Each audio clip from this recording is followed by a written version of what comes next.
Shalom, shalom, boa tarde. Hoje nós estamos no dia 7 de novembro do ano 2021 e pelo nosso calendário judaico, hoje nós estamos no dia 3 do mês de Kislev do ano 5782.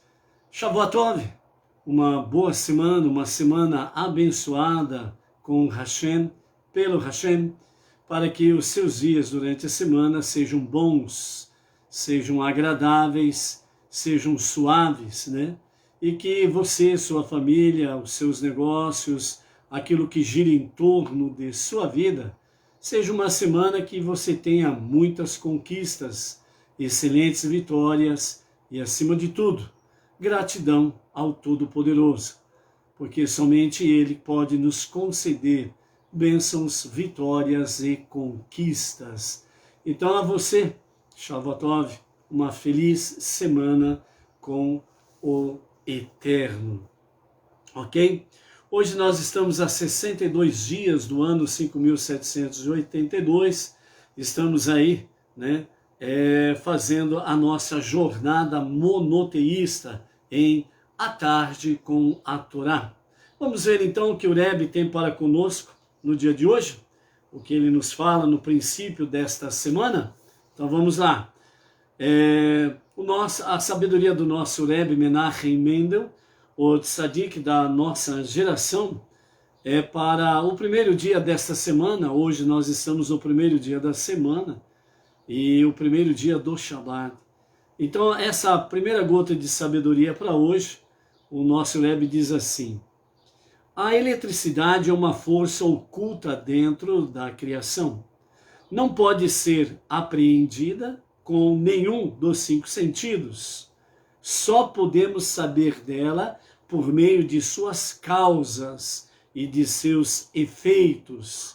Todavia, dela obtemos muita força e luz. Há uma analogia extraordinária entre a eletricidade e os ensinamentos místicos racídicos.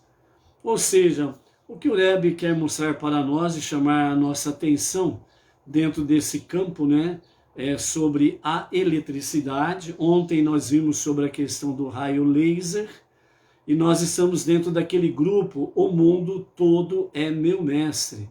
Ou seja, aprendendo com aquilo que há no mundo para que nós possamos realmente servir a Deus cada vez melhor, né?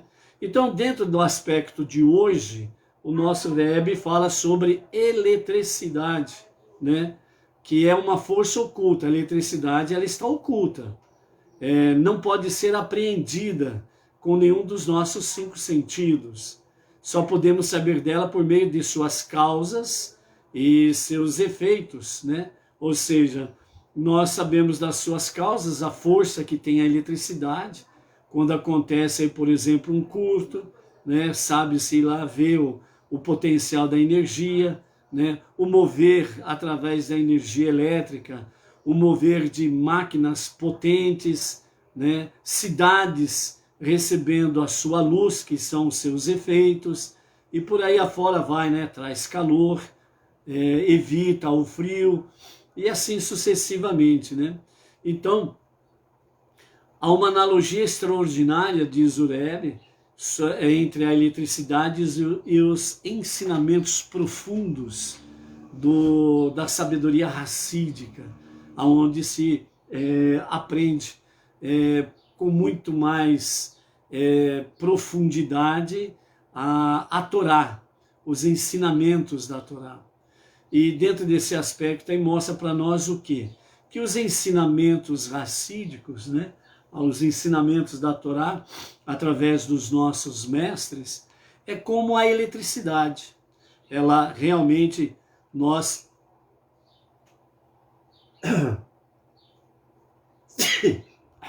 Desculpa aí, gente. Então, nós não temos como dominar a energia elétrica, né? Mas nós podemos experimentar das suas causas e dos seus efeitos, se convergirem para aquilo que é bom, para aquilo que é positivo. Então, dentro desse aspecto aí, o nosso Rebbe fala sobre exatamente sobre essa questão da energia, a eletricidade, e os ensinamentos profundos que o Hassidismo traz para nós, significando que, à medida que nós vamos nos aprofundando com o estudo da Torá, com os ensinamentos racídicos, nós vamos realmente conhecendo a força e o poder da palavra divina. Por isso que nós somos exortados, né, pelo nosso rabino Hafetz Haim, em uma lição a cada dia, em que nos fala sobre Shemirat Halashon, guardar a língua, onde trazemos normalmente entre 11h30 e 15 para o meio-dia, trazemos aí um ensinamento diário, uma lição a cada dia sobre Lashon Hará, fofoca, maledicência. E Shemirat Halashon significa guardar a língua, que é dentro do aspecto que o melhor remédio ainda é o silêncio, guardar a língua. Então, dentro desse aspecto aqui, o nosso Rebbe Menachem Mendel nos fala exatamente sobre essa questão, a força, a energia, à medida que nós vamos nos aprofundando nos estudos da Torá, no conhecimento da Torá. E, paralelamente, temos essa questão do Shemirat Halashon, a questão de guardar a língua, para que nós possamos aprender de forma correta, de uma forma justa, os ensinamentos da Torá, para podermos expressar, falar, né, de forma positiva os ensinamentos da palavra, com base nos ensinamentos racídicos profundos que nos traz do conhecimento da Torá. Então, a nossa palavra, ela precisa ser uma palavra forte, com energia, com determinação, com autoridade. E nós podemos exercer realmente o poder desta energia dos ensinamentos profundos racídicos, se nós soubermos andar adequadamente, se nós soubermos nos comportar adequadamente. Entre outras coisas, palavras. As nossas palavras, elas podem construir ou destruir, depende como falamos. Então, por isso, amados, uma das expressões, né, que os nossos mestres usam, né, é que nós precisamos realmente pedir para Deus, mais ou menos assim, né, eu desejo que o Senhor me conceda a sabedoria para aprender realmente as riquezas da Tua palavra. Então, quando nós realmente expressamos a Deus, eu desejo, e obviamente dentro desse aspecto positivo, dentro de um aspecto daquilo que é bom à luz dos olhos de Hashem e à luz dos olhos da sua Torá, né? Nós, ao nos expressarmos a Ele, eu desejo tal coisa, nós temos que ter realmente como objetivo principal que venhamos de todas as formas exaltar e santificar o bom nome e sagrado nome do Eterno. Então, quando nós nos expressamos de forma correta e de forma humilde e de forma verdadeira e transparente, Ele nos ouve e Ele nos responde. Então, diz aos nossos mestres, né, os nossos mestres, principalmente dentro do campo da Kabbalah, nós precisamos parar de fazer as nossas preces a Hashem expressando da seguinte forma: eu preciso, e mudar essa expressão eu preciso para eu desejo. Então, qual é a diferença de eu preciso e eu desejo? O eu preciso, ele está mais conectado à alma animal, no sentido de buscar satisfazer o meu eu, o meu ego, a minha vontade, as minhas paixões. Mas quando nós expressamos eu desejo, Então aí você está abrindo o seu coração. E ao abrir o seu coração, você traz à luz, realmente diante do Eterno, o que de fato você deseja. Então, eu desejo, e aí você fala para o Eterno o que é que você deseja. E se você está de fato desejando algo que tem conexão com o Eterno, com a sua palavra, aquilo que está de acordo com Ele, com a sua palavra, então o seu desejo será cumprido. Por isso que Salmos, né, ele fala de uma forma bem clara sobre isso, né, que entrega o teu coração ao Eterno e Ele satisfará os desejos do teu coração. Por isso eu desejo. Então o que você deseja? Isso que é importante saber responder primeiramente para você mesmo, antes de falar com Hashem. Então eu desejo o quê? Aí você abre o seu coração.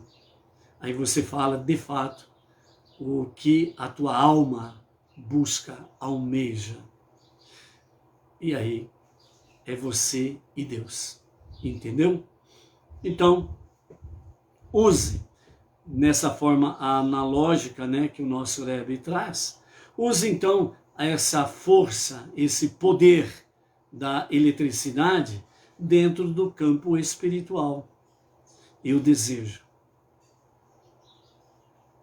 E aí você diz o quê? Vamos em frente? Baruch Hashem.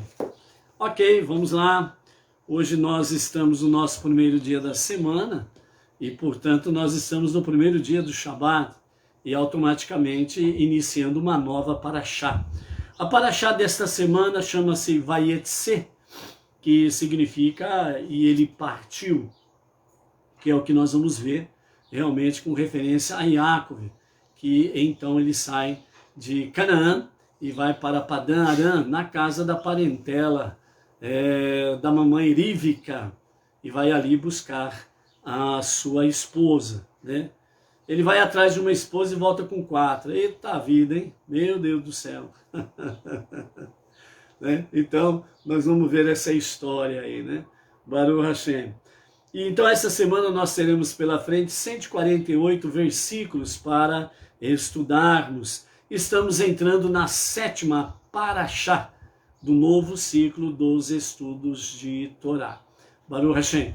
Graças a Hashem que ele realmente nos deu aí, né, cada vez mais aprimoramento dos seus mandamentos, para que nós possamos cada vez mais voltarmos à origem, né, o princípio, Bereshit. Lembra lá em Bereshit, né? Deus criou todas as coisas que sejam para a sua honra e para a sua glória. Então, a nossa jornada e tudo que nos cerca precisa ser de fato para a honra e a glória de Hashem. Ok? E então, nós temos aí conosco, né, o Luiz Ribeiro, de Itaquera Grande, São Paulo, o Josélio Tavares, né, junto com a sua esposa Neuza, lá da cidade de Silveiras, né, Cachoeira Paulista, no interior de São Paulo, a Luciana Rodrigues, aqui da região de Marília, a Malu, lá do Distrito Federal da cidade de São Sebastião, né? Lá do Distrito Federal, bairro lá, né? Temos aí também Baruch Hashem. Também queremos mandar aí um shalom, né?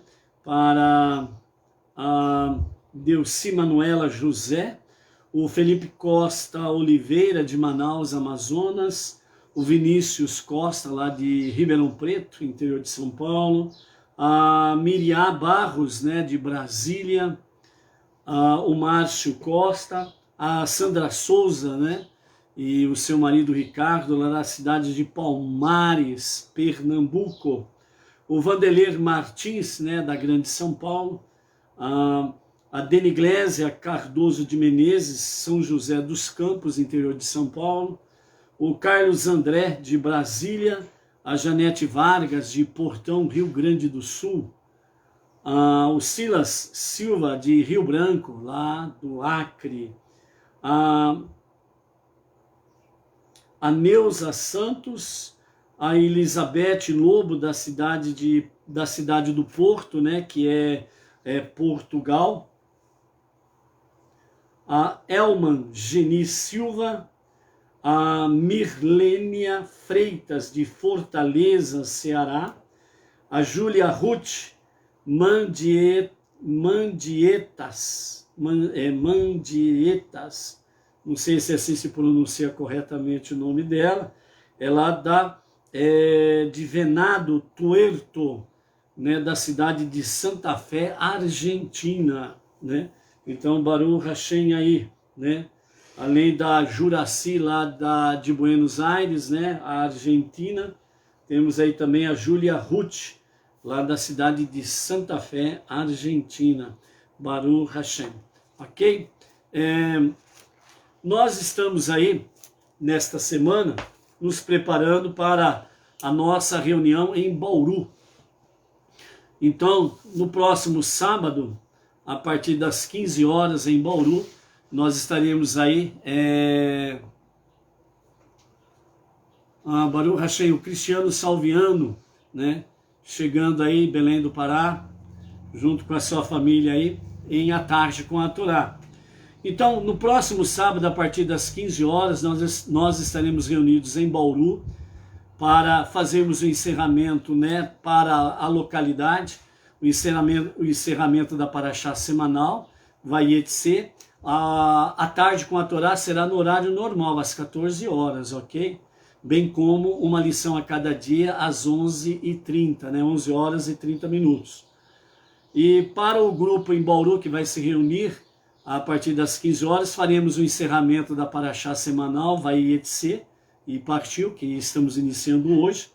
Em seguida nós teremos aí, né, vamos traçar diretrizes para o movimento Bnei Noach, Bauru e região, junto com o grupo, para decidirmos aí as diretrizes pós-pandemia, né, para a nossa região aqui, ok? Em seguida teremos a Havidalá, o encerramento do Shabat. A Havidalá nós faremos ao vivo. Então, no próximo sábado, às 19 horas, né, dia 13 de novembro, às 19 horas, nós estaremos fazendo ao vivo a Havidalá. Então, a nossa live, ela será às 19 horas da Havidalá, ok? E na sequência teremos aí, então, uma confraternização, né? Para o pessoal de Bauru e região, nós solicitamos, né, para enviar no nosso privado o nome completo e o número do RG. Por quê? Porque nós estaremos, né, indo para a reunião no salão de festas no edifício Arte Brasil, na Rua Padre João, quadra 17, número 30, né? O salão de festa está sendo aí cedido, né, pelo Dr. Emanuel Tiago Rodrigues Mazuca, que é um Bnei Noach, e está aí cedendo esse espaço do salão, né, para que nós possamos fazer esta reunião para tratar dessas diretrizes que acabamos de falar aí, ok? Então, por isso, quem vai participar aqui de Bauru e região, nos envie o nome e o número do RG, porque como se trata de condomínio, antecipadamente precisa ter a relação das pessoas que não residem no local para poder adentrar, ok? Então, vamos estar aí, as pessoas aqui da nossa região que vão participar, né? Então, rapidamente nos envie aí o nome e o número do RG para podermos repassar, né, ao nosso amado irmão, o Dr. Emanuel, para ele entregar lá na portaria, ok? Então, vamos lá. Vamos tomar posses das promessas de Hashem, que diz: grandes coisas fez o Eterno por nós, por isso nós estamos tristes. Não, nós estamos felizes. agradecidos, porque grandes e maravilhosas coisas Ele tem feito por nós. Baruch Hashem, ok? Então vamos em frente, né? A nossa paraxá semanal, Vayetze. Nós estaremos aí nesta semana dessa paraxá com 148 versículos. Então nós vamos estudar do capítulo 28 de Bereshit, Gênesis, a partir do versículo 10, e vamos até o capítulo 32 e o verso 2 desta paraxá, ok? Os nossos sábios, né, para trazer algumas informações preliminares da nossa paraxá semanal, nos fala sobre que a Vayetze, ele saiu ou ele partiu, e é a primeira de 6 parashiot, 6 porções que teremos pela frente. Então, portanto, nós temos aqui, né, 6 porções que vão falar explicitamente de Yaakov e as 12 tribos de Israel, né? Então, Yaakov, ele tem os méritos para que 6 parashiot, 6 porções, venham ficar focados nele. E também através de Yaakov que vem as 12 tribos de Israel, né? Então isso é algo muito sublime. Então teremos pela frente, né, até o encerramento do livro de Bereshit, né, grandes e maravilhosas coisas para estarmos meditando, refletindo na ação divina na vida de Yaakov e as 12 tribos de Israel. Então Yaakov é o primeiro e único patriarca que conseguiu criar todos os filhos para serem completamente comprometidos com a vontade e a missão de Deus. Por essa razão ele mereceu a distinção de ser o pai epônimo do povo judeu, né? Epônimo significa, né, o que dá o seu nome a determinada questão ou situação. Então, Yaakov, ele é o pai epônimo justamente do povo judeu. Por isso o povo judeu é chamado de o povo de Yaakov, que é o nome original dele, e também o povo de Israel, que é o outro nome de Yaakov. Depois que ele tem aquela luta com o anjo, ele passa a ser chamado também de Israel. Então, por isso, né, o povo hebreu, ele tem essas duas denominações, né? O povo de Jacó e o povo de Israel, né? Então, por isso, ele teve os méritos para poder o povo israelita ser chamado dessa forma aqui também. E é interessante também nós observarmos que Yaakov, ele é o primeiro dos 3 patriarcas que realmente conseguiu criar os seus filhos dentro realmente do padrão divino, né? Então é muito interessante isso daí nestas observações, porque a Yaakov, ele tem os seus filhos fora de Israel, com exceção de Beniamim. Então ele tem os seus outros 11 filhos fora de Israel, enquanto que Avraham e Yitzhak, eles tiveram seus filhos em Canaã, né? A famosa terra prometida que Josué toma posse lá na frente, oficialmente, literalmente, né? Então, enquanto que Avraham e Yitzhak têm os seus filhos em Canaã, eles têm, Avraham tem Ismael com a escrava Agar, né? E Ismael, já vimos aí a sua história. E tem o filho Yitzhak, né? O filho da promessa. Depois de Yitzhak tem os gêmeos. Aí vem Esav, Esaú e Yaakov, Jacó, né? E Esav, né, já também vimos aí, né, a sua rebeldia, né, e as suas transgressões. Então, e Yaakov, ele sai da terra prometida, Canaã, ele vai para Padã Arã, a terra dos parentes da sua mãe, e ali ele vai em busca da sua esposa, né? E então, nesse período aí, Yaakov, né, nós vamos ver aqui toda a história nos seus detalhes, mas simplificando, Yaakov ele casa com Leia, em seguida com Rachel, e depois vem as suas duas esposas, entregam as suas concubinas para que ele tenha mais filhos. Então os filhos de Yaakov nascem todos fora de Canaã, somente Beniamim lá na frente vai estar ali nesse nascimento em Canaã, ok? Então, dentro desse aspecto aí fica aquela questão, né? Yaakov, ele conseguiu trazer os seus 12 filhos para a obediência aos mandamentos de Deus. Ou seja, ele conseguiu criar os filhos.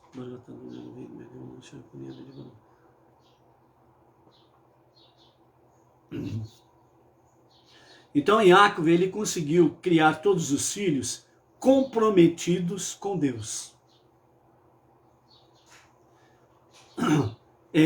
O que os sábios nos falam sobre isso? E Avraham e Sará que estavam em Canaã.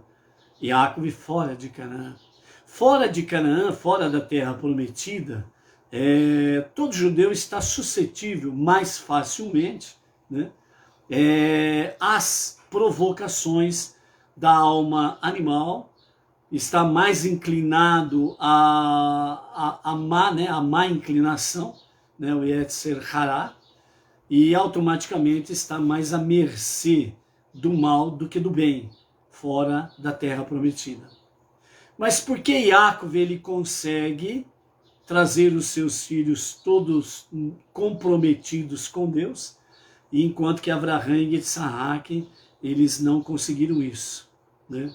Então os nossos sábios falam que Yaakov, ele teve a destreza de não expelir o mal, a tentação, a provocação, a inclinação para o mal.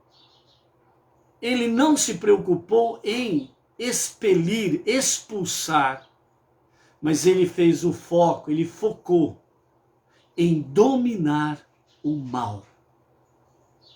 Então a sua inclinação para o mal, Yetzer Hará, a inclinação para aquilo que é errado, que está conectada à alma animal, às paixões, né, e por aí afora vai, etc.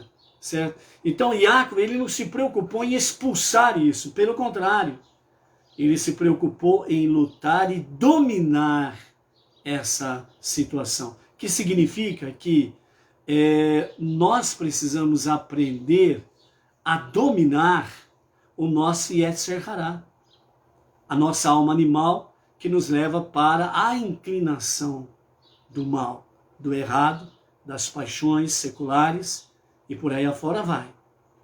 Então nós precisamos aprender a dominar. Por isso que os sábios falam que nos dias de Mashiach, o mal será transformado em bem. A escuridão será transformada em luz. Por quê? Porque nos dias de Mashiach, não será uma questão de expelir o mal, mas será uma questão de dominar o mal e fazê-lo convergir para ser bom. Não é expelir a escuridão, as trevas, mas é sim dominar a escuridão, as trevas, e transformá-la em luz. Por isso o Rebbe Menachem Mendel disse: pegue a tua chama, pegue a tua luz e faça a escuridão brilhar. Por isso que nós vimos durante essa semana também o nosso Rabino Hafetz Chaim falando-nos sobre uma lição a cada dia sobre Shemirat Halashon, guardar a língua, dominar a língua, certo? Que a realidade é essa, é dominar a língua. E dominar a língua é para não fazer exatamente o que? O errado, o mal, Lashon Hará, maledicência, fofoca, diz que por aí afora vai, etc. Então, onde que ele diz que nós precisamos estar focados em dominar o Lashon Hará, que é aquela coceirinha que dá na língua, e as pessoas ficam iludidas, fantasiam como fazer Lashon Hará. Por isso que tem o famoso ditado, né? Cada um conta o conto, mas cada um aumenta um ponto. Então vamos, né? O que era um grão de areia lá no começo da história virou uma grande avalanche que destrói tudo e todos, por causa da coceirinha que dá, né? Há um velho ditado que também diz, né, que coçar e comer é só começar, porque aí depois não para. E é isso que acontece com o Lashon Hará. Então, dentro desse aspecto aí, né, os nossos sábios, os nossos mestres, os nossos rabinos trazem para nós realmente que estar comprometido com a vontade e a missão de Deus é dominar o mal. É dominar, é conquistar, é subjugar o mal para ser transformado em bem, a escuridão para ser transformado em luz. E dentro desse aspecto, é esse foco que nós precisamos ter. E Yaakov, ele ficou nisto, nesse foco. Ele não expeliu o mal. Arreda-te daqui, Satanás! Né? Como alguns comentam, arreda-te daqui! E tem outros que ainda falam, né? Vai daqui, Satanás, e vai para o esquinto dos infernos. Como se houvesse esquinto, né? Nada disso. É cara a cara. E dominar o mal. Não tem que se acovardar. Não. Vem cá, bichão. Você está pensando que pode tudo? Pode nada. Alma animal, você acha que pode tudo? Pode não. Eu tenho alma divina, ela é mais forte que você. Coceirinha, eu tenho um remédio bom para você. Vou ler a Torá, vou ler Salmos. A coceira passa rapidinho. Então, vem cá. E você vai virar algo bom, de luz, positivo. E assim, meu filho, nós vamos em frente, vamos marchando aí, certo? Essa é a questão, ok? Então, esse é o grande, o grande mérito de Yaakov, né? Que os nossos sábios trazem para nós aí, ok? A nossa primeira leitura da semana de Vayetse e partiu, está no capítulo 28, verso 10, e nós vamos até o verso 22 com os comentários de Rashi, ok? Vamos em frente nessa nossa primeira nossa primeira leitura da Parashá semanal. O sonho de Yaakov. Yaakov saiu de Beersheba, enquanto ele ali viveu, sua conduta íntegra inspirava os habitantes locais a se comportarem bem e os fazia sentir vergonha de agir de maneira inapropriada. Assim, sua partida deixou um vácuo palpável e os moradores perceberam que a cidade havia perdido seu bem mais valioso, o justo Yaakov, né? Então, aqui o que nós aprendemos? Se você, aonde está, se você não for luz, a luz de um tzadik, a luz de um justo, né? Você precisa já tomar posse desta realidade. Porque Maimônides mesmo, ele disse que todo não judeu que abraça a fé monoteísta com fundamento judaico, orientação rabínica, e vive essa fé monoteísta, e já começa a se aplicar a Teshuvá, estudo da Torá, as 7 leis universais, prece diária, Tzedaká, né? Ele é chamado de justo entre as nações. Maimônides já falava isso. Então, se você não tomar posse desta sua realidade espiritual, você está que nem o peão atolado na lama ou no barro. Marcha, marcha, marcha, marcha e não sai do lugar. Ou que nem cava atolado lá na areia, né? Só roda e não vai para lugar nenhum. Fica rodando, rodando e fica lá. Então, negativo. Você não pode, não. Então, você precisa assumir a sua posição como um justo entre as nações. E ser luz aonde você está.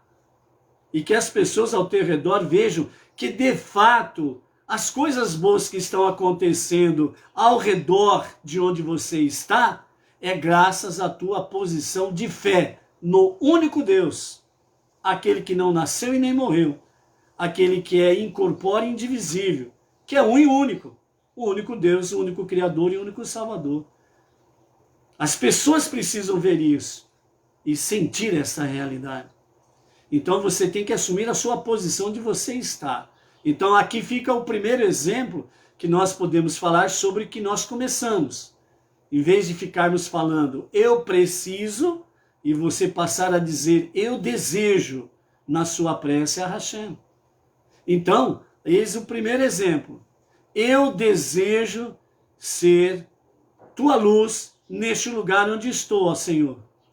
Então, de fato, ajuda-me a ser luz aqui neste lugar. Esse é o meu desejo, de ser luz aqui, para poder revelar a tua unidade e a tua unicidade neste lugar. Então vai aí o primeiro exemplo sobre a sua prece, eu desejo, ok? Então, quando Yaakov saiu daquela região, todos perceberam que alguma coisa passou a faltar a eles. E eles perceberam, então, de forma palpável, que a ausência de Yaakov trouxe um vácuo de luz e de bênçãos. É isso que nós precisamos marcar aonde nós estamos. Seguindo com os comentários de Rashi, depois que Yaakov se foi, Esav enviou o seu filho Elifaz para matá-lo, né? Então aqui a Mishnah, a sabedoria dos nossos mestres, né, nos fala sobre essa questão aqui de forma mais profunda. Quando Yaakov ele partiu com um monte de bens, porque Yitzhak deu vários camelos e muitos bens para que ele pudesse levar como realmente para a noiva, que ele ali, aonde ele fosse, ele pudesse ter ali, né, o quinhão da noiva, né, entregar à noiva, né, os seus presentes. Então, imediatamente que ele partiu, Esav mandou o seu filho Elifaz para perseguir Yaakov e matá-lo. Então aqui nessa história aqui, os nossos sábios falam que Esav, ele tinha medo de Yaakov. Que Esav sabia que não tinha como matar Yaakov. Então ele manda o filho dele, vai que dá certo. Vai que dá certo, ele mata mesmo Yaakov. Pronto, meu problema está resolvido, né? Então é o famoso pai valente, corajoso, herói, que o serviço mais complicado, mais difícil, ele manda o filho. E se der certo, ele que leva a honra. Entendeu? É o famoso pai covardão, né? Então Esav sabia disso, que ele não tinha como matar Yaakov. Então ele mandou Elifaz, o seu filho. Quem sabe dá certo. Por quê? Porque Elifaz, ele estudava aos pés de Yitzhak e de Avraham. Então Esav falou, bom, quem sabe aí ele tem algum mérito aí, dá para empatar ou prevalecer sobre Yaakov. Como que eu, Esav, não tenho mérito nenhum, então vai Elifaz, vai que dá certo. Aí o meu problema está resolvido. Entendeu? Assim foi. Então, os nossos sábios falam que, de fato, Elifaz se pôs a caminho, alcançou Yaakov. E ali, diante de Yaakov, ele falou para o seu tio, né? Falou, tio, o meu pai mandou te matar. E agora, o que eu faço? Eu não posso desobedecer o meu pai. E também, o que eu aprendi com Yitzhak, com Avraham, né? Que é o avô e o bisavô, eu não posso também jogar por terra o que eu aprendi com eles. E o que o senhor me fala? E agora, o que eu faço? Então Yaakov deu-lhe uma resposta fundamentada na própria Torá. Então ele disse para o seu sobrinho Elifaz, todos os bens estão aqui. Você toma posse de todos os bens e eu vou embora só com a roupa do corpo. Porque a Torá diz que um homem pobre é como se ele estivesse morto. E você chega para o teu pai e apresenta todos esses bens e diz a ele, o tio Yaakov está morto. E ele vai acreditar, porque essa é uma realidade. Um homem pobre é como se ele estivesse morto. E foi o que ele fez. Pegou todos os bens, deixou Iacov só com a roupa do corpo. E voltou para sua casa, entregou os bens para Esaú e falou: pai, Iacov está morto. Pronto, está aí os bens dele. Pronto, acabou. Sem menores detalhes, né? Quando se fala demais, dá bom dia a cavalo, né? Assim que diz o ditado. Ele deu o recado curto e grosso. Tchau. E Iacov continuou a sua jornada, né? E aí nós vamos ver o que acontece aqui ainda durante essa caminhada para Padã Arã.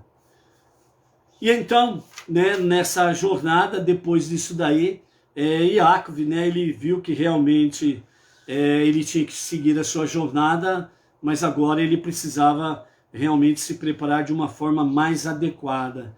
E então Iacov ele vai para Yeshivá, a escola de estudos de Torá, de Shem e Eber, né? Como Shem já havia falecido, só estava Eber, né? Vivo na academia, na escola de estudos de Torá. Então Iacov foi e ficou ali, segundo os nossos sábios, em torno de 14 anos estudando a Torá. Então ele finalmente partiu para Harã no final dos 14 anos.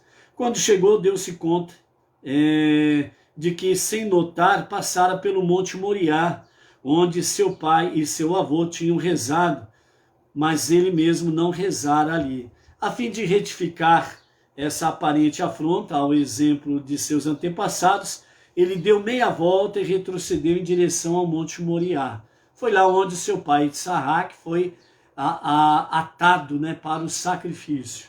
Quando ele atingiu Betel, Deus milagrosamente levantou o Monte Moriá e o assentou em Betel, ou Bet-El. Assim Iacov, sem saber, encontrou-se no lugar, o Monte Moriá, onde seu pai fora amarrado e quase sacrificado. Embora ainda fosse dia claro quando ele chegou, Deus fez o sol pôr-se mais cedo naquele dia, para forçá-lo a pernoitar ali. Logo que escureceu, então Iacov rezou a Deus, porque Iacov foi o que instituiu as preces da noite, o Arvit. Abraham instituiu as preces da manhã, Isaac instituiu as preces da tarde, a Minchá, e Iacov instituiu as preces da noite, o Arvit. Então, Iacov escureceu, ele fez o quê? Foi fazer as suas preces ao Eterno. Desse modo, apesar de que originalmente não planejara fazê-lo, ele foi obrigado a pernoitar ali, no Monte Moriá, porque o sol se pusera. A fim de proteger-se de animais selvagens, ele tomou alguma das pedras do lugar e as colocou ao redor de seu corpo e de sua cabeça. Quando ele pegou outra pedra para usar como travesseiro, as que haviam sido postas em torno de sua cabeça protestaram, reivindicando cada uma a honra de servir de travesseiro para Iacov. Então Deus miraculosamente a transformou em uma só pedra. Iacov deitou-se naquele lugar para dormir, pois durante sua permanência na academia de Eber, ele fazia questão de continuar estudando noite adentro e só tirava sonecas curtas durante a noite.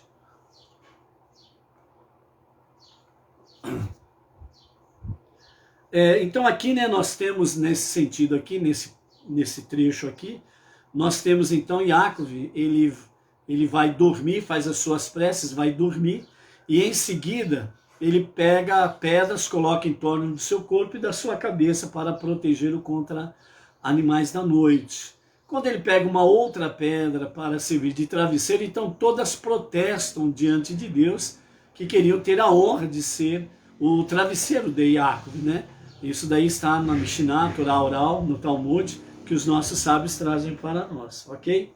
Então, para que ninguém ficasse reclamando de nada, no modo de dizer, então o Eterno fez com que todas as pedras tornassem-se uma pedra só. num formato em que as pedras serviam como proteção em torno do corpo da cabeça e ao mesmo tempo como travesseiro para Iácov, certo? Então todas estavam dentro da mesma dimensão. Então ele teve um sonho, viu uma escada apoiada firmemente no solo e inclinada diagonalmente para o alto. Seu topo erguia-se em direção ao céu e a sua base assentava-se em Beersheba, e o seu topo estava acima de Bet-El. Assim, a posição original, natural do Monte Moriá ficava abaixo de um ponto entre os dois extremos da escada. Pois ela, eis que os anjos de Deus, que até então haviam acompanhado Iácov em sua viagem, subiam e outros desciam.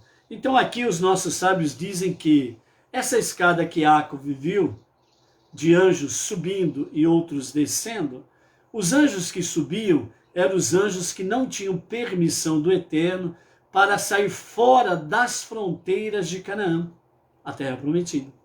E aqueles anjos que estavam descendo, eles tinham a permissão de Deus para acompanhar Iácov até o seu retorno a Canaã, a terra prometida.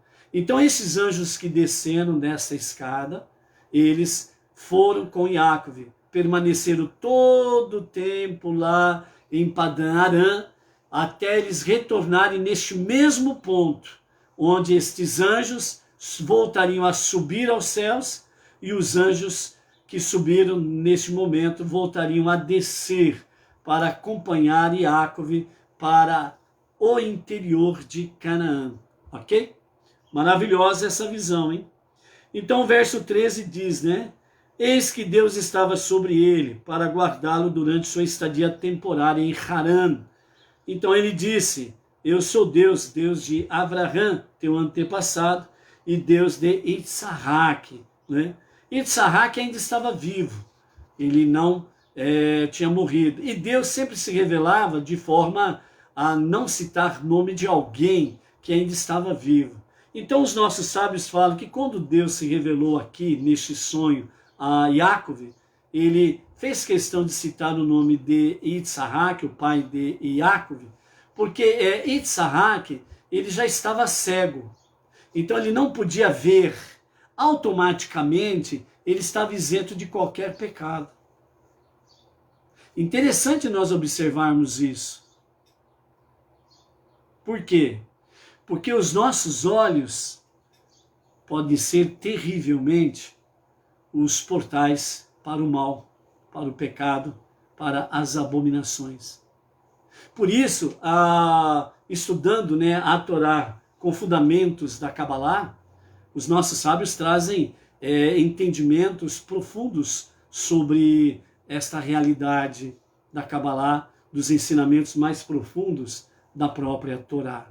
Por exemplo, os nossos mestres dizem assim, se sai uma notícia sobre morreu alguém, né?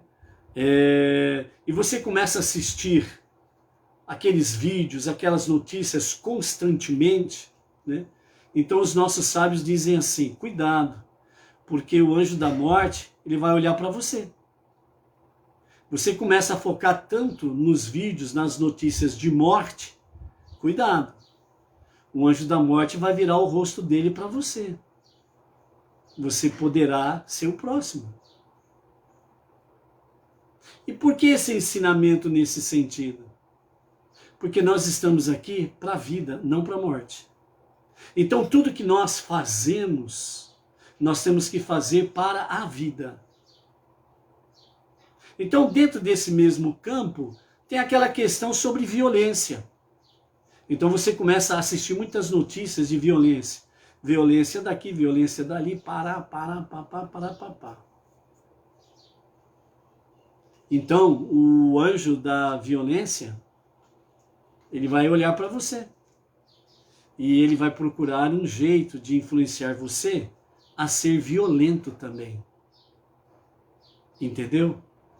Então, por isso, quando Deus fala, eu sou o Deus do teu antepassado Abraão e de teu pai Isaac, é porque Isaac, mesmo estando vivo, já não havia mais o perigo dele pecar contra Deus, porque ele estava cego. Então ele não podia ver. Então automaticamente ele tinha uma conexão muito profunda, muito íntima com Deus. Por isso que ele falou de Yitzhak. Faça uma reflexão sobre isso, ok? Vamos em frente? Então, dessa forma aí, no verso, continuando, né, o finalzinho aí do verso 13, né? Eu darei a terra sobre a qual estás deitado, a ti e a teus descendentes. Teus descendentes serão tão numerosos como o pó da terra, e tu te espalharás poderosamente ao oeste, ao leste, ao norte e ao sul. E todas as famílias da terra serão abençoadas por meio de ti e de teus descendentes. Ou seja, sem exceção, todas as famílias da terra são abençoadas por causa de Iacov e os seus descendentes. Quer você goste dos judeus ou não, quer você aceite a Torá ou não, quer você acredite ou não no único Deus Criador e Salvador, mas a promessa de Deus é real. E ele disse a Iacov que todas as famílias da terra serão abençoadas por meio de ti e de teus descendentes. Um exemplo simples. Se você tem o que comer, o que beber, graças a Iacov e a sua descendência. Querendo ou não, mas é a realidade. Deus é fiel na sua promessa e ele cumpre. Continuando, verso 15. Eis que não precisas temer a Esav nem Lavã, pois eu estou contigo, eu te protegerei por onde quer que vás, e te trarei de volta a esta terra, pois não descuidarei de ti, deixando de fornecer-te alimento e vestimenta, até que eu cumpra o que prometi a Abraão a teu respeito. Pois pretendo cumprir todas as promessas que fiz a Abraão por teu intermédio, e não por meio de teu irmão Esav. Inclusive, minha promessa de que os filhos de Abraão se manterão todos fiéis ao seu legado.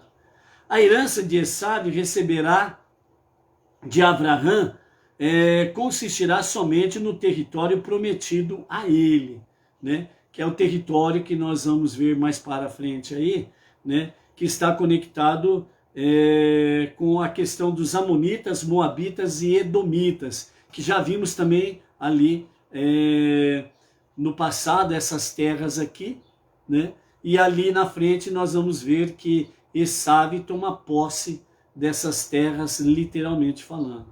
Então Iacov acordou do seu sono e disse: Deus está verdadeiramente presente neste lugar, mas eu não estava ciente disso. Se soubesse que este lugar era sagrado, eu não teria dormido aqui.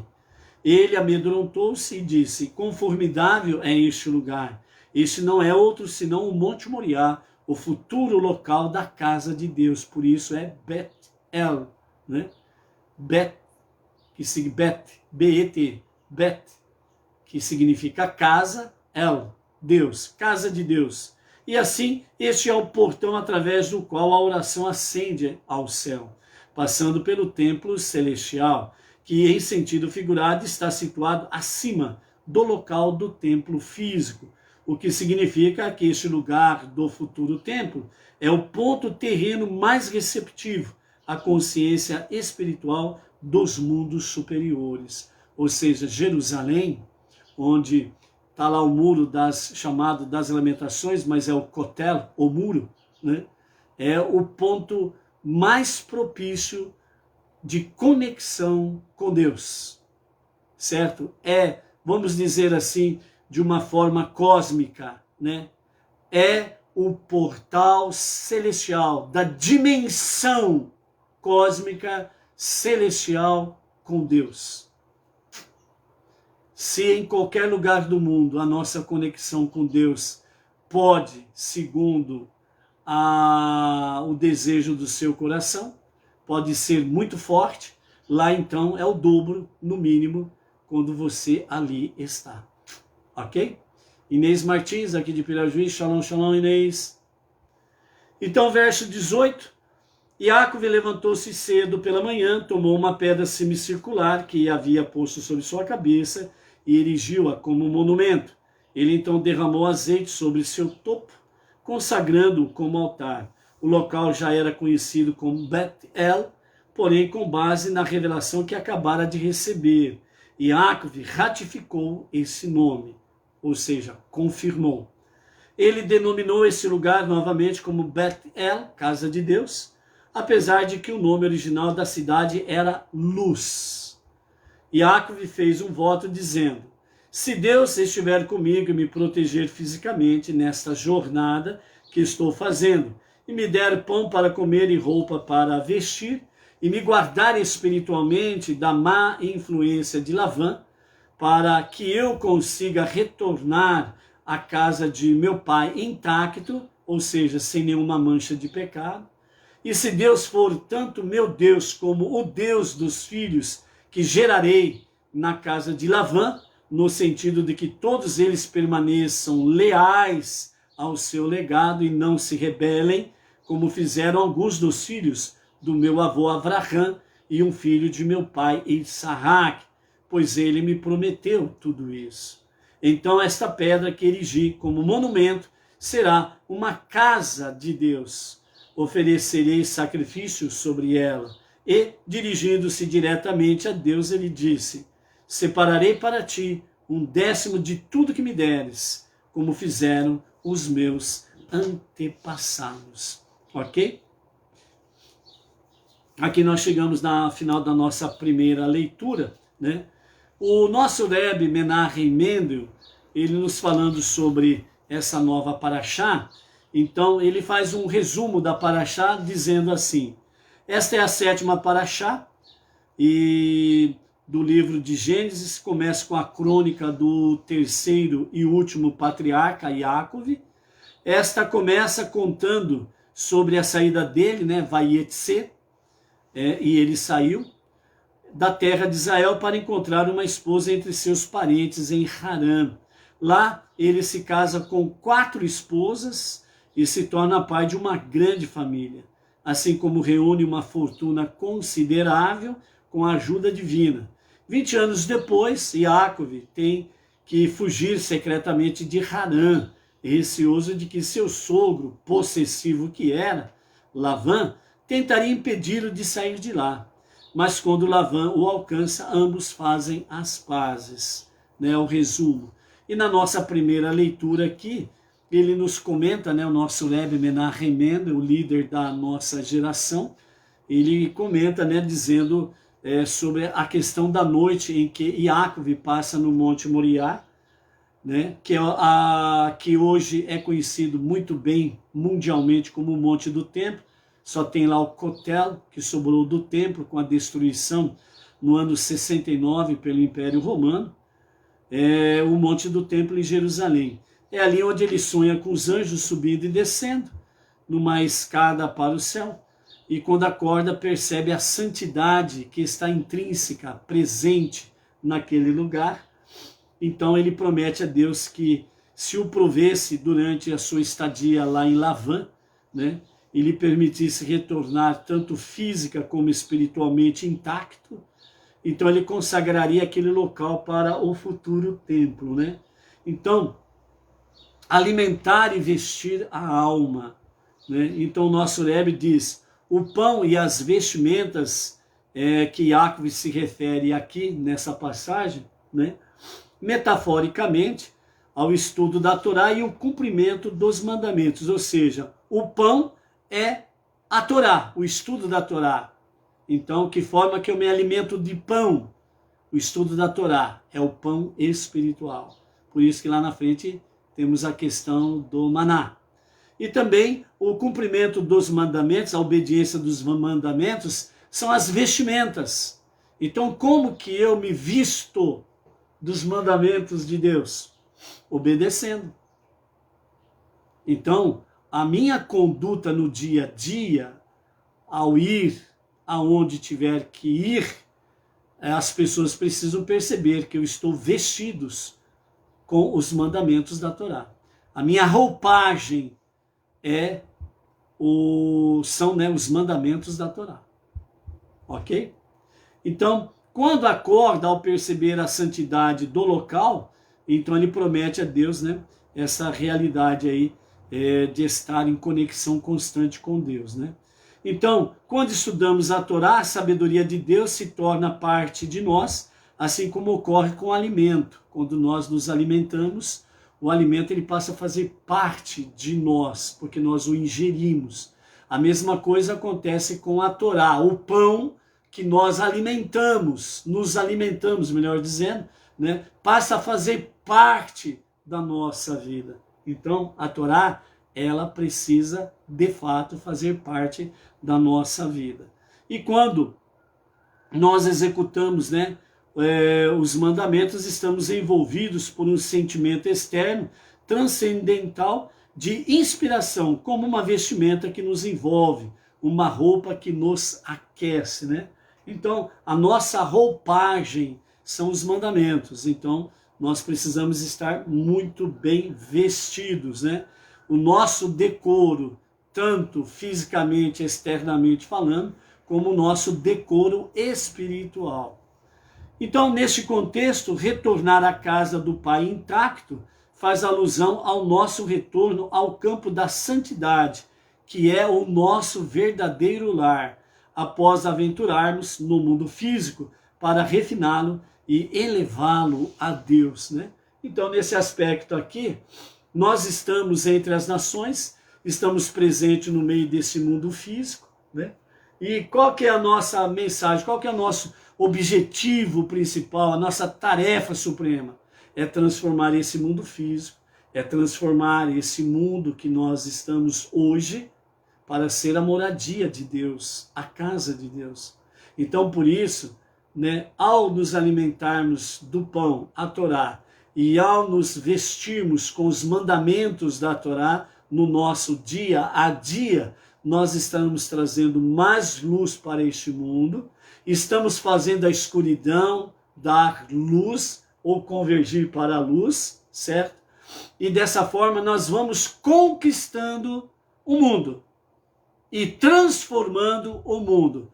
Por isso essa tarefa suprema, ombro a ombro, com o nosso irmão mais velho, o povo israelita, o povo judeu, nós estamos nessa jornada para fazer isso, para transformar este mundo, para ser a moradia de Deus. Esta é a tua, a minha, a nossa tarefa suprema. Ok? Então, um bom primeiro dia de semana, um bom começo de semana, debaixo da graça bendita de Hashem. Ok? Seja forte, seja luz, seja aquele que de fato come o pão da vida, que é a Torá, não outro. Qualquer outro ou qualquer outra coisa que se apresente como pão da vida, não sendo a Torá, é um pão falso. Pode ter certeza que é um pão murcho, né? É um pão borrachudo, mas o pão vivo, o pão real, a Torá, está sempre presente, como se acabasse de sair do forno, como era o caso de Sará e Rivka, né? Então, assim é o pão da vida, a Torá, o único pão da vida, ok? Seja então aquele que se alimenta adequadamente do pão da vida e se reveste, né, com as vestimentas dos mandamentos da Torá e das 7 leis universais. Desde já, uma ótima e excelente semana a ti, tua família e todas as comunidades Benei Noor. Até amanhã. Shalom, shalom.